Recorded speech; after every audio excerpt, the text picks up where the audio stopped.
An art enclave in Singapore, hoping that art can still be a part of development plans for the area. That's even if galleries are no longer part of its future. It was recently announced that Gillman Barracks is being studied for future housing. An expert says the government has been working to preserve the culture and heritage of different estates. This area may be no exception. Rebecca Metteo tells us more. He has repurposed textiles, screenshots of textiles, e-waste, which are things you find on the internet, found images, paintings, and you can see all these little lines that he's painted over here. Local artist Fairul Dharma used everyday items like hazard tape to depict Singapore as an ever-changing landscape.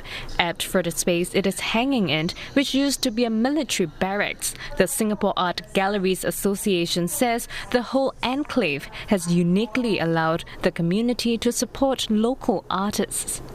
The spaces at Gillman Barracks are very conducive because they have high ceilings. These used to be former military barracks, so they're all shapes and sizes, but ultimately they're good spaces for exhibitions. The rent is affordable, which allows artists and galleries to put on more experimental projects, and that is very helpful for the development of artist practices because they can really experiment and try out different things.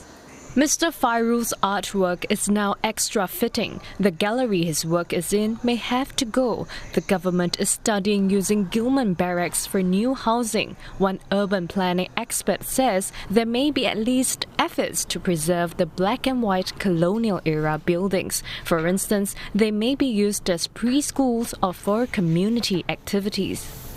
A good example would be the neighbourhood of Bidadari. You can see that they've retained some of the old trees, the old parks.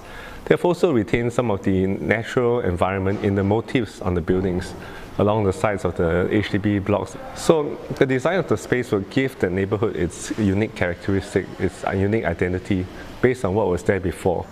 Dr. Wu thinks art could well also be retained in the neighbourhood's new identity, since it's a vital part of the area's history. At the very least, the local art community hopes it can remain part of the redevelopment process, one way or another.